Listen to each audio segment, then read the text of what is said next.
Hi everyone, Janie here. Welcome back to my garden. It's been kind of a busy morning. There's been a lot going on and I actually haven't had a chance to grab my phone and start taking video, but now I do. It's kind of calmed down a little bit. Do you see how good this looks behind me? And can you see that I'm looking very tall these days? So there's been a lot of changes up here in the orchard area. I have been working over in the shade garden this morning and got a lot done. So let me turn the camera around and show you where we're at, and then I'll talk about what I want to get done for the rest of the day. So the last thing you all saw was the mulch laid out, the wood chips laid out in the orchard area. It's looking so good, but even after 45 cubic yards of it, we didn't have enough to finish this area. So I told the guys to spread it out the rest of the way in the center island, and we will wait for another chip drop. And so I only got about halfway done in this orchard area. Well, one of you smart people, and I don't mean that sarcastically, I truly mean it was very smart. It's almost like I'm like in the forest and I can't see the forest through the trees. Is that how you say it? And then sometimes somebody will say something to me and it's like, oh yeah, of course. So one of you left a comment saying that I should move the wood chips from the center island over to here so that these almond wood chips match. And then whenever I get a second chip drop, then it's, it's going to be a completely different space in the center island. So I don't have to worry about it matching. And I don't know why I didn't think about that. That is so smart. It's genius. It's like, oh yeah, as soon as I read it. So I had the guys here this morning for just a couple hours, and I felt really, really bad to ask them to rake up what they had just spread and bring it over here. But now it matches and it looks so good. And this whole orchard bed is filled with almond wood chips. So it has this little golden orangey tone to it. And I'm really, really liking it. What is going on over here? Do I have a leak? I must have a leak, or it's Monty. Okay, I'll have to check on that. Oh, it's not a leak because the irrigation's not on. I'll figure that out later. So here is the rest of the orchard with the mulch down, and it looks so good.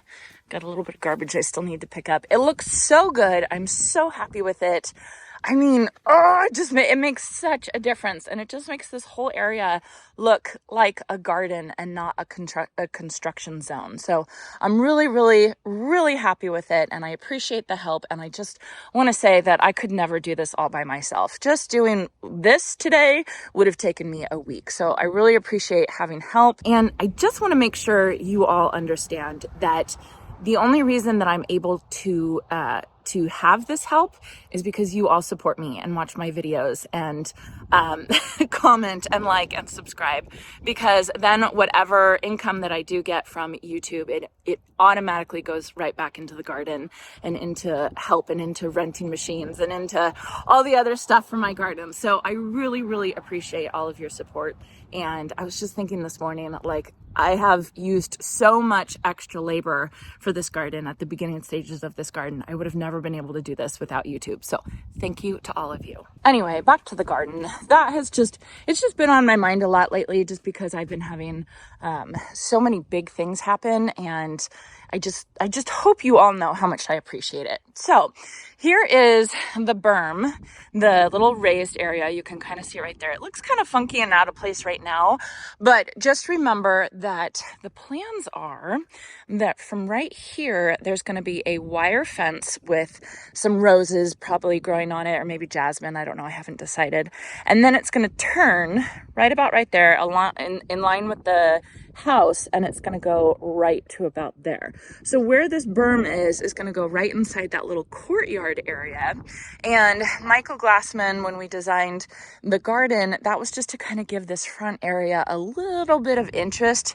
This is a rambling ranch, and you can see how straight and low it is. So this is just trying to give it a little bit of something going on. And then in his plans, he had planned for doing, I think, 2 trees right here, but I think I'm actually only going to do 1 just for spacing. And if you all remember Katie from Candelario Ace Hardware up in Gridley, that is actually the place that I'm holding the event, or I shouldn't say they're holding the event. I'm just going and having fun there. It's the Proven Winners event on April 13th from 1 to 5. So if you live around here, make sure you stop by because there's going to be 2,700 Proven Winners plants for sale there. It's going to be amazing. Anyway, last year, she, as I don't know, to be sweet. She's such a sweet person.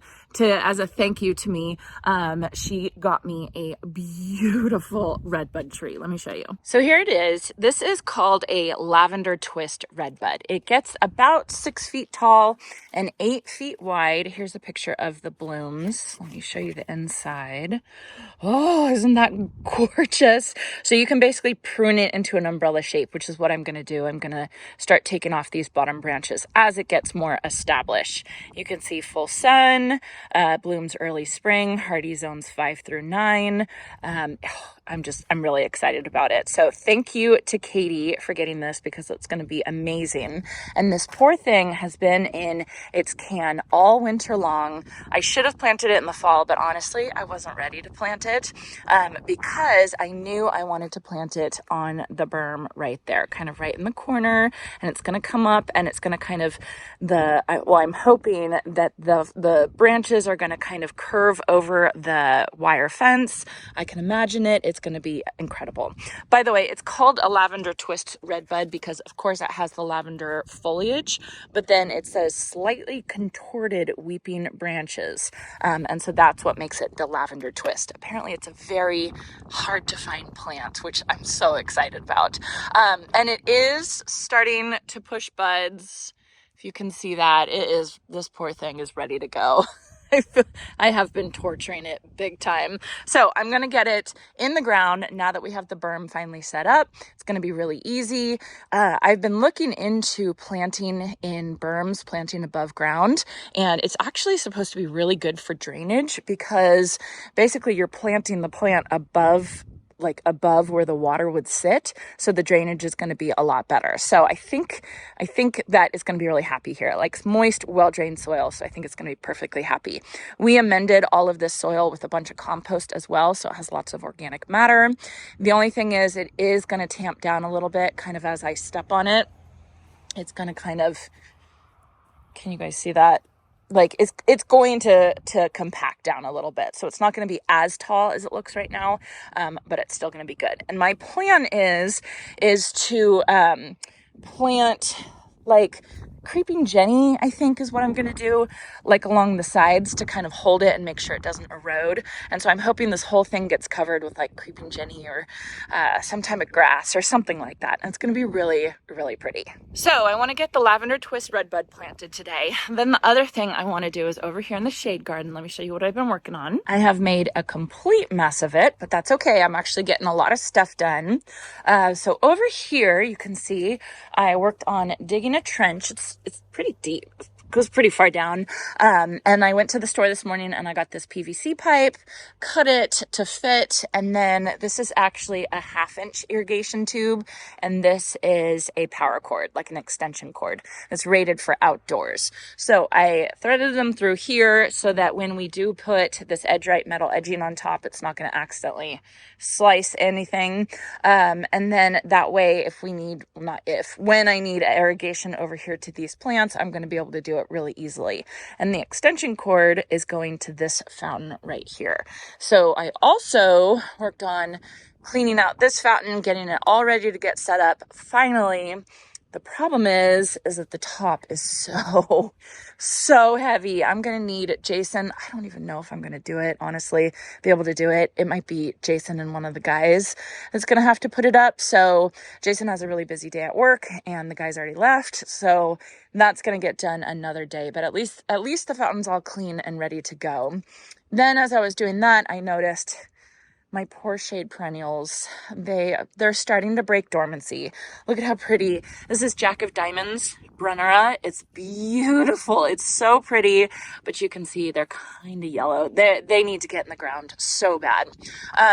These Brunnera and over there, that's some hosta. They are herbaceous. which means they basically die back to the ground during the winter. So I wasn't really worried about these all winter because I knew that they were dormant and they weren't growing. But now that they're starting to break dormancy with spring, I got to get them in the ground for sure. So I have 9 Jack of Diamond Brunnera. So I put 5 here and then I put 4 over there. This right here that looks like it's just a pot is a hosta. It is Diamond Lake, Shadowland, Diamond Lake hosta. I have 1 there and another one right there. These are not the final places they're going to go. This is just, I just kind of put them out. So, but on either side, I'm going to have Diamond Lake hostas on either side of the fountain. And then right there, I have the big one, the Empress Wu.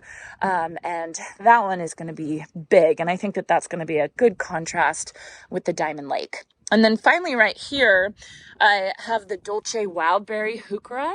I know it doesn't look like much right now. Here in California, our heuchera does keep its foliage, but it doesn't always look the best. But you can see it's starting to push new foliage, little baby foliage right there. So I think once I get in the ground, I'll kind of clean it up a little bit, make it look a lot nicer, and then let it start growing some fresh new growth.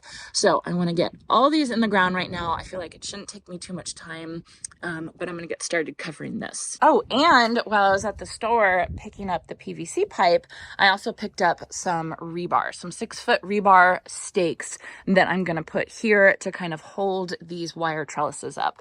I think that will be good. That was another idea that I got from the comments. So you guys are rocking it with the gardening advice. It's really helping me out. And again, it says no rain. I don't know about that.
Look who's finally up from his nap. Did you have a good nap?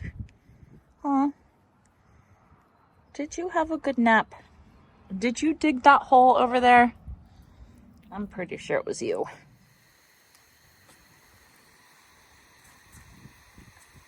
Totally normal. Totally normal dog.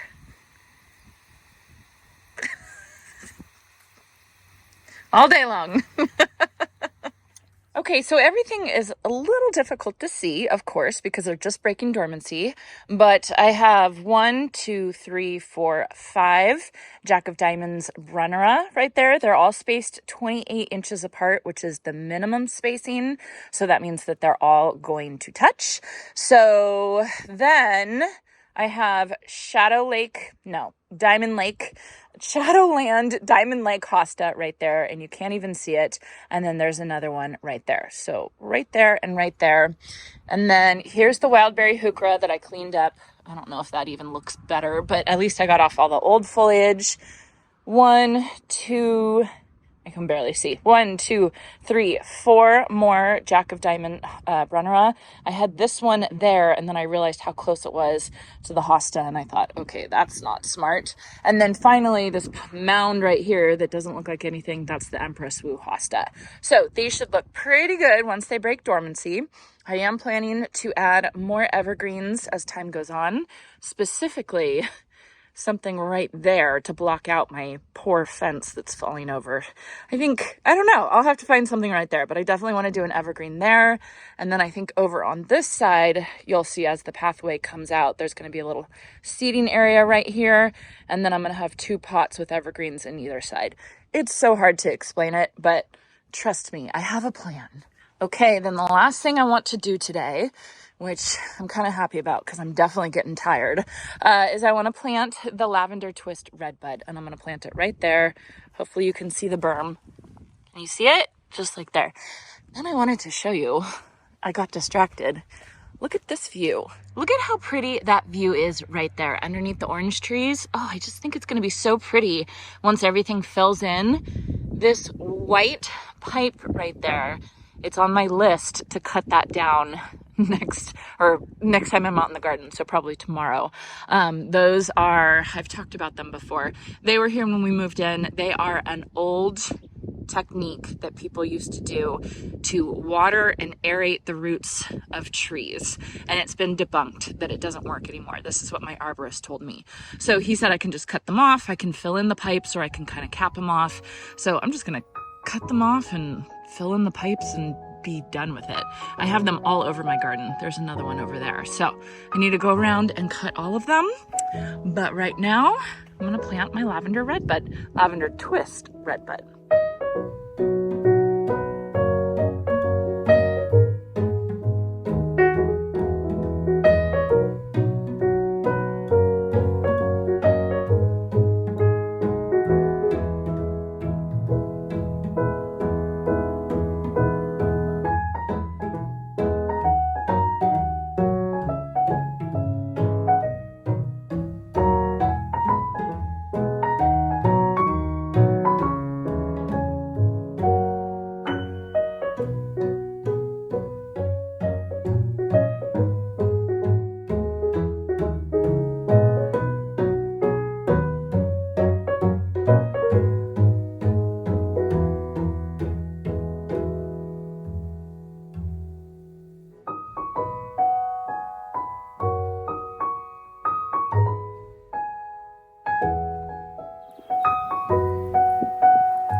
Okay, Lavender Twist Redbud is in, finally. I am so excited because I was getting a little worried about that tree, but it looks really happy. It's pushing buds. It's going to be good. So, pretty good day. I mean, how good does this garden look? I'm so excited about it. Garden tour coming up later this week, for sure. I hope you all enjoyed this, and I hope you all have a chance to get in your garden today. All right, lavender red, lavender.